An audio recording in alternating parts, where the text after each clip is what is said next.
আসসালামু আলাইকুম। ফাজিল প্রথম বর্ষ হাদিস ও উসুলুল হাদিস বিষয় কোড 111002। আজকে আমরা আপনাদেরকে হাদিস নং ৫ অর্থাৎ আমরা আপনাদেরকে যে ৪০টা হাদিস পড়াবো সেখান থেকে ৫ নং হাদিস এবং মূল কিতাব হাদিস নং ১৬৯৪ এবং ১৬৯৫। এই হাদিস নং এটা হলো ইসলামী কুতুবখানা থেকে প্রকাশিত মিশকাত শরীফের হাদিস সিরিয়াল এবং আপনারা যে গাইড ব্যবহার করেন সেই গাইডেও এই নাম্বারগুলো মিলবে। সেই লেকচার বা আপনারা হচ্ছে আল ফাতা যেটা ফলো করুন, ঠিক আছে? তো চলুন আমরা একটু পড়ে দিচ্ছি। বিসমিল্লাহির রহমানির রহিম। সবাই একটু দুরূদ শরীফ পড়ে নিয়ে আগে। আর যেকোনো পড়ার সময় আপনারা দুরূদ শরীফ পড়ে নেবেন। দুরূদ শরীফ পড়লে অনেক সওয়াব হয় এবং আল্লাহ অনেক বড় রহমত দান করে। একটু দুরূদ শরীফ পড়ি। আল্লাহুম্মা সাল্লি আলা সাইয়্যিদিনা ওয়া নাবিয়্যিনা ওয়া শাফিয়িনা ওয়া হাবিবিনা ওয়া মাওলানা মুহাম্মদ সাল্লাল্লাহু আলাইহি ওয়া আলা আলিহি ওয়া আসহাবিহি ওয়া বারাকা ওয়া সাল্লাম। عن عمرو بن شعيب عن أبيه عن جده عن النبي صلى الله عليه وسلم قال لا جلب ولا جنب ولا تؤخذ صدقاتهم إلا في دورهم رواه أبو داود।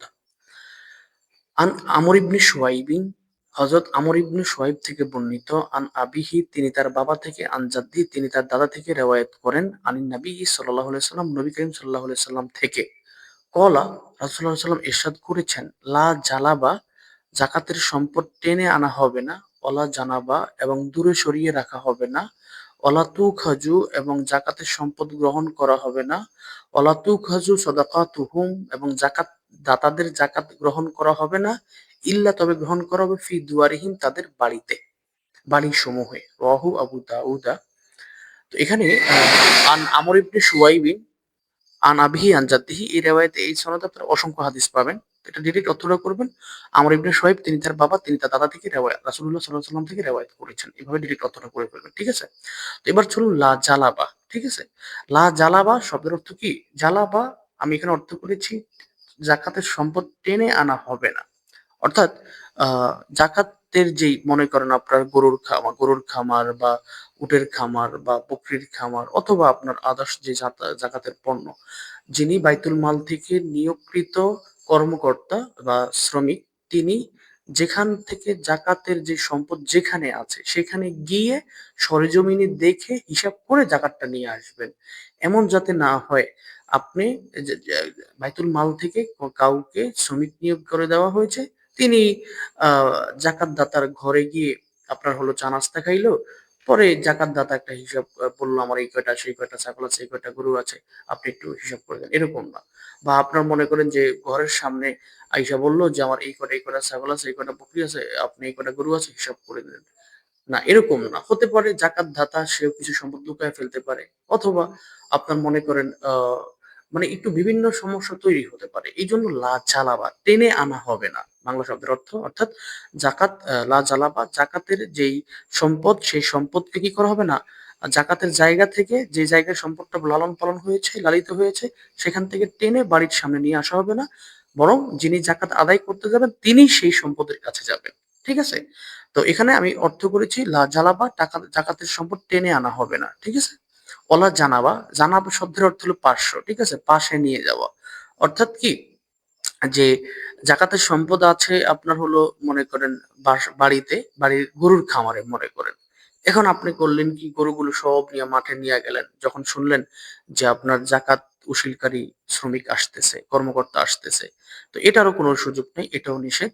তো এইজন্য ২ টার অর্থ আমরা করেছি লা জালাবা জাকাতের সম্পদ টেনে আনা হবে না, ওলা জানাবা এবং দূরেও নিয়ে যাওয়া হবে না। ঠিক আছে? বরং অলা তুখাযু সাদাকাতুহুম তাদের যাকাত গ্রহণ করা হবে না ইল্লা তবে হবে ফি দুয়ারিহিম তাদের কোথায়? ঘরবাড়িতে, তাদের ঘরে। ঠিক আছে? হ্যাঁ, এটা হলো হাদিস। ঠিক আছে? এটা হলো হাদিস রাওয়াহু আবু দাউদা। সহজ হাদিস। এই হাদিসটা খুব কমন, প্রায় পরীক্ষায় আসে। এটা আপনারা পড়বেন। পড়ার ফাঁকে আপনাদেরকে কিছু তথ্য জানিয়ে দিচ্ছি। এখানে ৩ টা জিনিস, ৩ টা তথ্য। আমি এই তথ্যটা আমি প্রতিটা ভিডিওর ১ম এ আমি আপনাদেরকে আপলোড করে দিব। প্রত্যেকটা ভিডিওর ১ম এ। ৩ টা তথ্য। ১, জোর বেজোর সবার জন্য সাজানো। মানে আপনি যে বইটা পড়ছেন এই মুহূর্তে আমাদের ভিডিও দেখে পড়তেছেন। এটা হলো যে শিক্ষার্থী আপনারা ২৫ শিক্ষা পরীক্ষার্থী হন বা ২৬ হন বা ২৭ বা ২৮ পরবর্তীতে আপনার হলো এই পড়ার সম্পূর্ণ সিস্টেমটা নতুন করে চেঞ্জ করার আগ পর্যন্ত যতগুলো শিক্ষাবর্ষ আসবে জোর বা বিজোড় হোক সবাই আমাদের এই রেকর্ডগুলো দেখতে পারবেন। সবার জন্য এটা উপযোগী আমরা ওভাবে সাজিয়েছি। এবং ২ নম্বর হলো আমরা এখানে যে কয়টা ভিডিও আপনাদেরকে আপলোড করবো প্রতিটা সাবজেক্টের উপরে ৫০টা বা ৬০টা তো প্রত্যেকটা ভিডিওর 60টা তো আপনি পড়বেন, কিন্তু পরীক্ষার রাতে বা পরীক্ষার প্রস্তুতির জন্য আপনার মোটামুটি 20টা বা 25টা পড়লেই হবে। তো সেই 20টা বা 25টার সাজেশন আমরা হলাম যখন রুটিন প্রকাশিত হবে, আপনি যদি 25-এ শিক্ষার্থী হন বা 25-এ যদি আমাদের ভিডিওগুলো দেখেন, বা 26-এ শিক্ষার্থী হন বা 27-এ শিক্ষার্থী হন, তো আপনার প্রতিটা শিক্ষাবর্ষে যখন রুটিন প্রকাশিত হবে তখন আমরা একটা আপনাদেরকে সাজেশন দেবো, ঠিক আছে? তো আপনারা সাজেশনটা আমাদের ইউটিউব চ্যানেলে পেয়ে যাবেন, আমাদের ফেসবুক যে পেজ আছে ইফতা অনলাইন মাদ্রাসা দাখিল কামিল ফাজিল কামিলের যে পেজটা আছে সেখানে পেয়ে যাবেন, ঠিক আছে? তো আমার এই ভিডিওটা যখনই দেখবেন, আপনি যদি যেই সালের পরীক্ষার্থী হন, আপনি ওই সালের সাজেশনটা সংগ্রহ করে নেবেন পিডিএফ। এবং সর্বশেষ হলো যেটা উত্তর শীট, হ্যাঁ, এই যে আমরা যে পড়াচ্ছি এখানে তো সবার জন্য ভিডিও দেখে আপনি পড়তে পারবেন। আপনি যদি ভিডিও দেখে পড়তে না পারেন, সেক্ষেত্রে আমাদের পড়ানো এই যে পিডিএফটা আমরা পড়াচ্ছি সেখানে যে উত্তর শীটটা আছে সেই উত্তর শীটটা এবং পরীক্ষার সাজেশন অনুযায়ী যে উত্তর শীটটা, এটা নিতে পারবেন পিডিএফ। যারা অনলি মোবাইলে পড়তে পারে শুধু তারা নিতে পারবেন। এবং সেটা নেওয়ার জন্য আমাদের যে নাম্বারটা আছে 0183 নাম্বার, এই নাম্বারটা সেভ করে রাখতে পারেন। এই নাম্বারে আমরা দাখিল, আলিফ, ফাজিল, কামিল এবং অনার্সের খাতা আমরা করতেছি, সবার সাজেশন এবং অ্যান্সার শিট দিয়ে থাকি। তো যাই হোক, আপনি হচ্ছে পড়াটা কন্টিনিউ করেন, আপনি চাইলে ভিডিও দেখে সম্পূর্ণ পড়াটা পড়ে নিতে পারেন, অথবা আপনি যদি অভ্যস্ত না হন সেক্ষেত্রে পিডিএফটা নিতে আপনারা নিতে পারেন। এবং সেক্ষেত্রে আমরা 250 বা 300 টাকা একটা ফি আমরা নেব আপনার সংশ্লিষ্ট বছর সময়। তো চলুন আমরা পড়াটা শুরু করে দিই। পরের হাদিসটা হলো আন ইবনে উমারা রাদিয়াল্লাহু তাআলা আনহু ক্বালা ক্বালা রাসূলুল্লাহ সাল্লাল্লাহু আলাইহি ওয়াসাল্লাম মান ইস্তাফাদা মালান ফালা যাকাতা ফীহি হাত্তা ইয়াহুলু আলাইহিল হাওলু, রাওয়াহু তিরমিজি। আন ইবনে উমার রাদিয়াল্লাহু তাআলা আনহু, হযরত আব্দুল ইবনে উমর রাদিয়াল্লাহু তাআলা আনহু থেকে বর্ণিত, ক্বালা তিনি বলেন, ক্বালা রাসূলুল্লাহ সাল্লাল্লাহু আলাইহি ওয়াসাল্লাম, রাসূল সাল্লাল্লাহু আলাইহি ওয়াসাল্লাম ইরশাদ করেছেন, মান ইস্তাফাদা, যে উপকার গ্রহণ করেছে, শাব্দিক অর্থ। বরং আমরা এখানে অর্থ করব মান ইস্তাফাদা, যে অর্জন করেছে, মালান সম্পদ, যে বছরের মাঝখানে, আমরা একটু ব্রেকের শব্দ নিয়ে আসব, যে বছরের মাঝখানে কি করেছে, সম্পদ অর্জন করেছে, ফালা জাকাতা ফিহি, এই বছরে অর্জিত সম্পদের মধ্যে কোনো কি নাই, জাকাত নেই।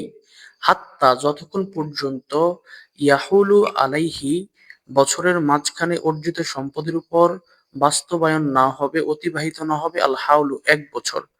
1 বছর অতিবাহিত হওয়ার আগ পর্যন্ত বছরের মাঝখানে অর্জিত সম্পদে কি নাই, কোনো জাকাত নেই। অর্থাৎ মনে করেন যে আপনি জাকাতের হিসেবটা সাধারণত আমরা রমজান থেকে রমজান করি, তো এটা আপনি যে কোনো সময় করতে পারেন।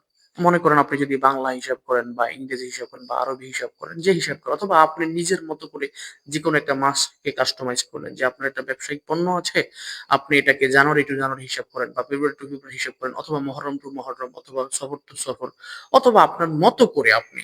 এখন দেখা গেল আপনি যেই বিষয়টাকে আপনি মানে যেই আপনি যদি মনে করেন যে মহরম থেকে মহরম হিসাব করে জাকাত দেন, এখন হিসাব দেখা গেল রবিউল আউয়ালে আপনার কিছু সম্পদ আসছে, যেটা জাকাতের নিসাব পরিমাণ।